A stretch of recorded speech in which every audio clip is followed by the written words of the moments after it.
De volta para a segunda parte da entrevista com o Wanderson Franco. E nós vamos falar de livros, mais livros.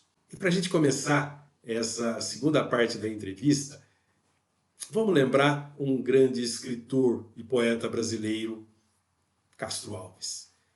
Ó bendito o que semeia livros, livros a mancheia, e manda o povo pensar. O livro caindo n'alma é germe que faz a palma, é chuva que faz o mar. E vamos a essa segunda parte.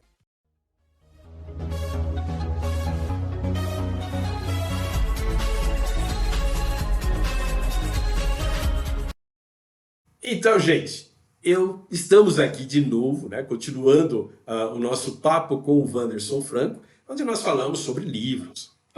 Assunto muito, muito legal. E nós falamos sobre livros clássicos. Então, na primeira parte, e se você não pegou a primeira parte, eu vou colocar um card aqui para você não perder a primeira parte. Nós falamos então sobre livros clássicos. Wanderson, eu perguntei para você, mas eu sei que você vai explicar isso muito legal. Um livro escrito há muito tempo atrás, ele ainda consegue influenciar o mundo que nós vivemos hoje, no século 21, 2021, olha que bonito. Consegue, Wanderson? Consegue, professor Ribeiro. Os livros clássicos, como eu citei no bloco anterior, ele tem como característica uma espécie de atualidade. Ele torna-se contemporâneo no seu conteúdo, nos seus pormenores, influenciando épocas, influenciando povos e culturas. Podemos fazer ou ter como exemplo lá as máximas dos escritos de Platão, pegar também os escritos aristotélicos e todos os outros filósofos que datam de aproximadamente 550 a.C., aproximadamente 450, e jogarmos lá por volta aí do ano 300 e alguma coisa, quando nós chegarmos lá em Agostinho. Chegarmos em Agostinho, com as suas obras como A Cidade de Deus, a Confissão.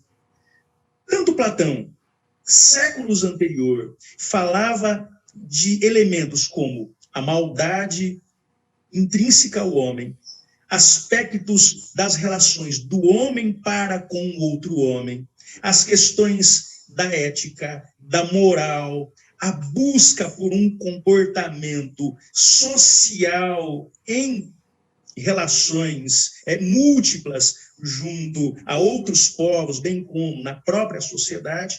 Agostinho irá falar isso por esse período aproximado.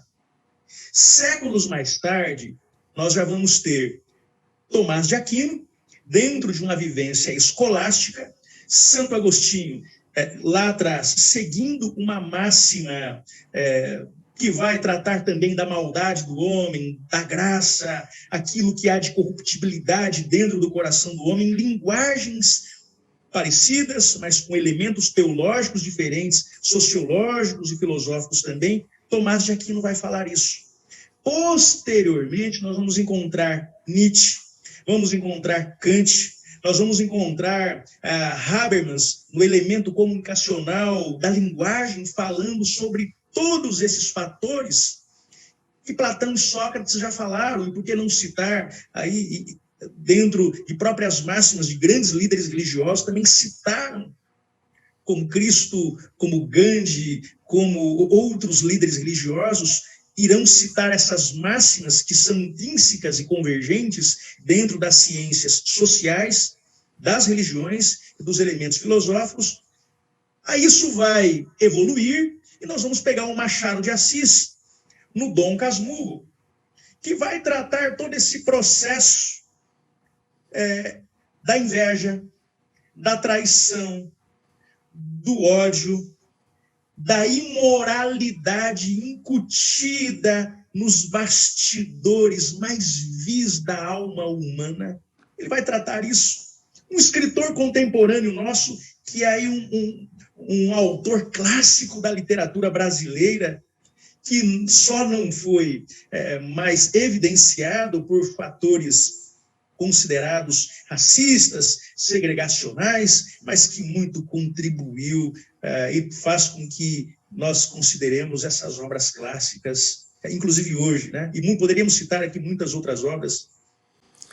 Não, mas é verdade. A gente tem essas relações, né? Esses livros que a gente vê que as ideias, elas nasceram bem lá atrás, mas elas foram sendo aprimoradas, melhoradas e tudo mais, né? Por exemplo, no curso de Direito, né? Que você tá quase encerrando aí, quer dizer, encerrando não, encerrando aquele período acadêmico, né? Porque o direito a gente não encerra nunca, né? Isso acompanha a gente o resto da vida. Mas enfim, no curso de direito a gente tem algumas obras que a gente vai ler, né? Por exemplo, na matéria de direito constitucional, a gente fala para os alunos, ó, leia o contrato social do Jean-Jacques Rousseau.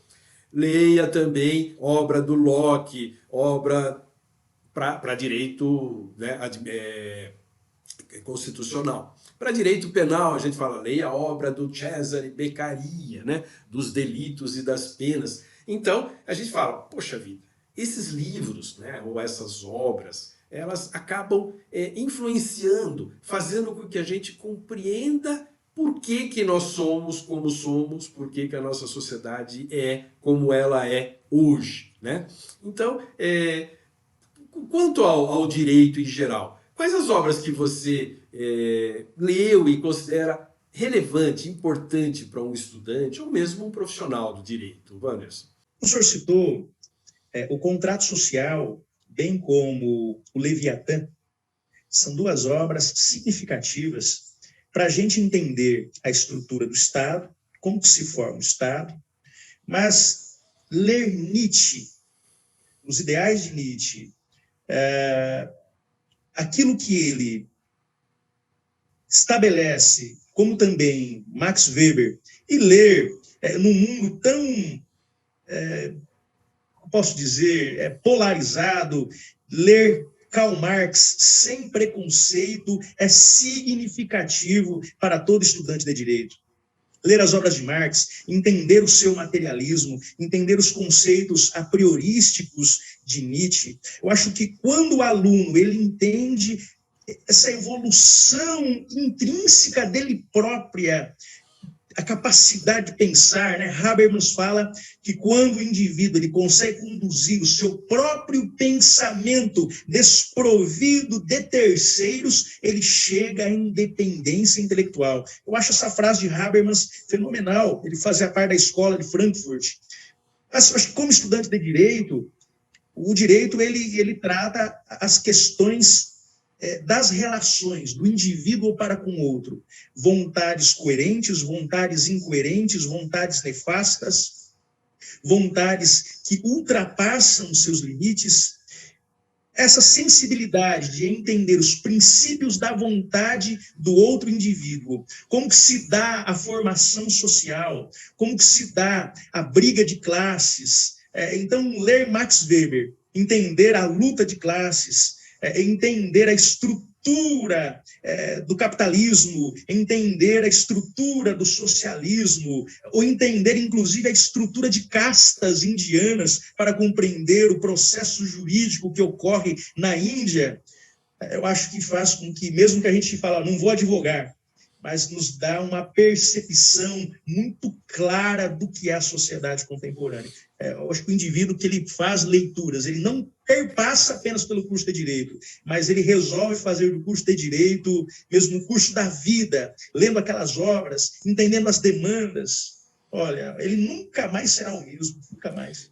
Eu procuro sempre, né, falar, quando eu tenho a oportunidade de ter aulas com os iniciantes, os primeiros, né, passos dos estudantes de direito, né, eu busco muito em obras e principalmente também no cinema, né? Então eu me lembro sempre de recomendar para o pessoal lá, assistam o filme O Mentiroso lá do Jim Carrey, né?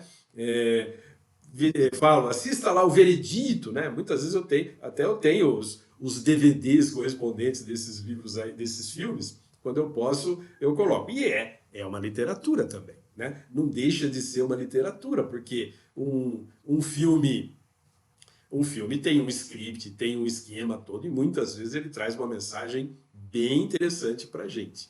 Mas os livros em geral, né? Você mencionou aí o Nietzsche, né? O Nietzsche, eu nunca me esqueço de uma frase, né, atribuída a ele, que fala, né? Se Deus não existe, tudo é permitido, né? Olha só o nível, né? O nível das obras do Nietzsche. Mas você coloca algumas obras aí interessantes, o Max Weber, né? O Espírito do Capitalismo, né? Como é que chama? Qual que é o título inteiro desse livro? Eu esqueci. A ética protestante Protestante. e o A espírito ética, capitalista. a ética protestante e o espírito do capitalismo.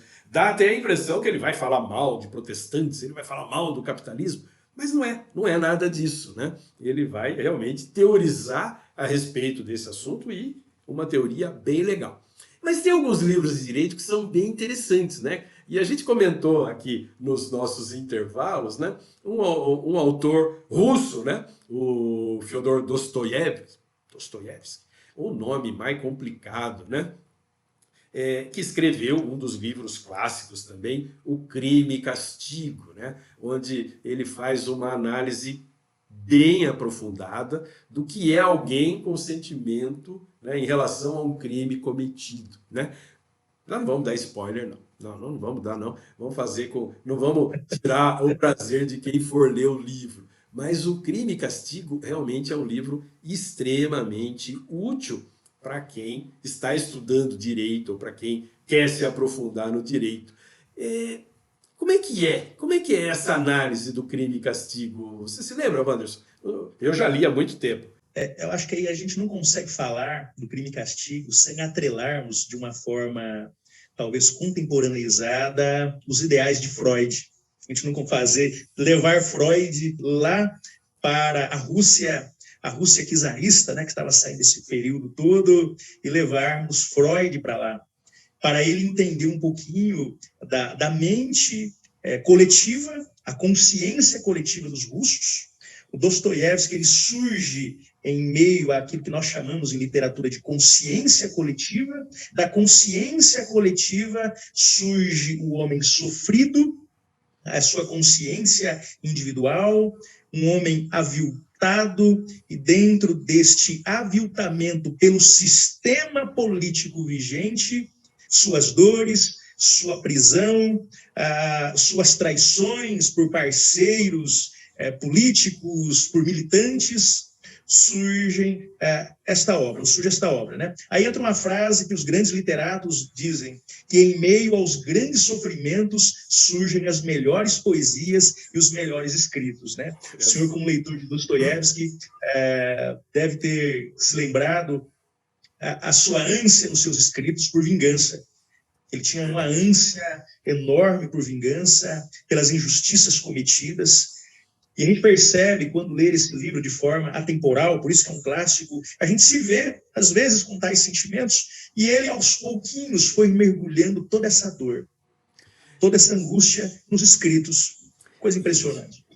Mas o livro não é tão angustiante assim, não. Eu me lembro que eu li o livro assim com uma certa tranquilidade. Um outro livro bom para estudante de direito, inclusive nós temos aí uma frase que a gente de vez em quando vê essa frase, principalmente dos advogados mais antigos, né? Eles chamam o processo kafkaniano.